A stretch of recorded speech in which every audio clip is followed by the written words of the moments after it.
बिस्मिल्लाहिर्रहमानिर्रहीम। अस्सलाम वालेकुम। This is Ahmed from Ahmed tips और आप मेरा यूट्यूब चैनल देख रहे हैं। तो आज की इस वीडियो में हम ये डिस्कस करेंगे कि कुछ ख़वातीन ये कहती हैं कि सर अगर मेरी ओवुलेशन 15वें दिन हुई है तो मैं अपनी प्रेगनेंसी का टेस्ट 20वें दिन क्यों नहीं कर सकती। ये एक बहुत ही अहम सवाल है। ख़वातीन क्या करती हैं, अपनी प्रेगनेंसी को चेक करने के लिए अपनी इस हेजिटेशन की वजह से बार बार चेक करती हैं, लेकिन प्रेगनेंसी जो होती है वो उस HCG किट में डिटेक्ट नहीं होती। एक तो हम ये डिस्कस करेंगे, अगर आपकी 15वें दिन ओवुलेशन होती है तो आप जो है कब चेक कर सकते हैं कि आपका हमल जो है वो ठहर चुका है। और एक फर्टाइल एग जो होता है, जब एक फर्टाइल एग बच्चादानी में आता है तो कितना टाइम लेता है, हमने ये डिस्कस करना है। अगर आपने इसको समझ लिया तो इंशाअल्लाह अज़्ज़ा वजल आप दोबारा इस परेशानी से बाहर निकल आएंगे और आपको कोई भी हेजिटेशन नहीं होगी। तो वीडियो मज़ीद आगे बढ़ने से पहले अगर आपने हमारे चैनल को किया नहीं सब्सक्राइब तो कर ले चैनल को सब्सक्राइब और बेल के आइकन को प्रेस कर ले ताकि इस तरह की नेक्स्ट वीडियो आप तक बआसानी पहुंच सके। अब सबसे पहली बात, पहले सवाल का जवाब हम डिस्कस कर लेते हैं। ख़वातीन ये कहती हैं कि सर मेरी ओवुलेशन 15वें दिन को हुई है।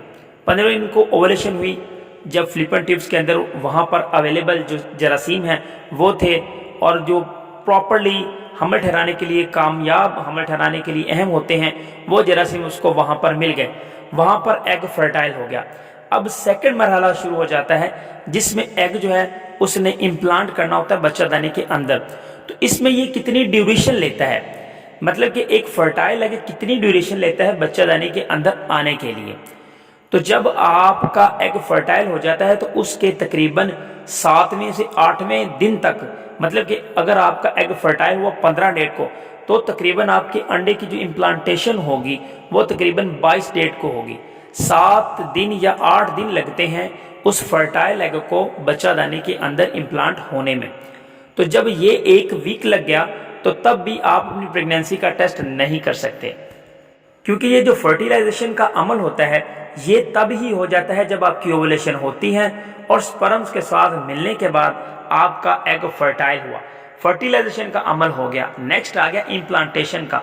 ये जो अंडे का बेड होता है, यानी कि बच्चा जो होता है जहाँ पर जाकर अपनी आरामगाह बनाता है, यानी कि ये जो एग होता है फर्टाइल एग वो बच्चादानी की वाल यानी कि इंडोमेट्रियम लाइन के साथ जाकर चिपकता है। इसको बोलते हैं इम्प्लांट। इम्प्लांटेशन जो होती है, इम्प्लांट जब एग हो जाता है तो उसके बाद इम्प्लांटेशन ब्लीडिंग भी सम टाइम आपको होती है। कुछ ख़वातीन को तो वैसे महसूस हो जाता है, लेकिन कुछ ख़वातीन अपने आप को चेक ही नहीं करती, उनको पता नहीं चलता। तो बेसिक तौर पर आपको अपनी प्रेगनेंसी का टेस्ट अपने पीरियड्स मिस होने के तकरीबन 3-4 दिन बाद करना चाहिए। जैसे ही ये एग फर्टाइल हुआ, इम्प्लांटेशन हुई, इम्प्लांटेशन के बाद दोबारा जो है HCG का जो वॉल्यूम होता है, एक हार्मोन होता है HCG जिसने डिटेक्ट होना होता है। ये हार्मोन आहिस्ता आहिस्ता इसका वॉल्यूम इंक्रीज होता है। जैसे जैसे इसका वॉल्यूम इंक्रीज होता है वो इसके एबल होता है, काबिल होता है कि वो आपकी प्रेगनेंसी किट में डिटेक्ट हो जाए, और वो तब तक डिटेक्ट नहीं होता जब तक उसका वॉल्यूम ज़्यादा नहीं होता।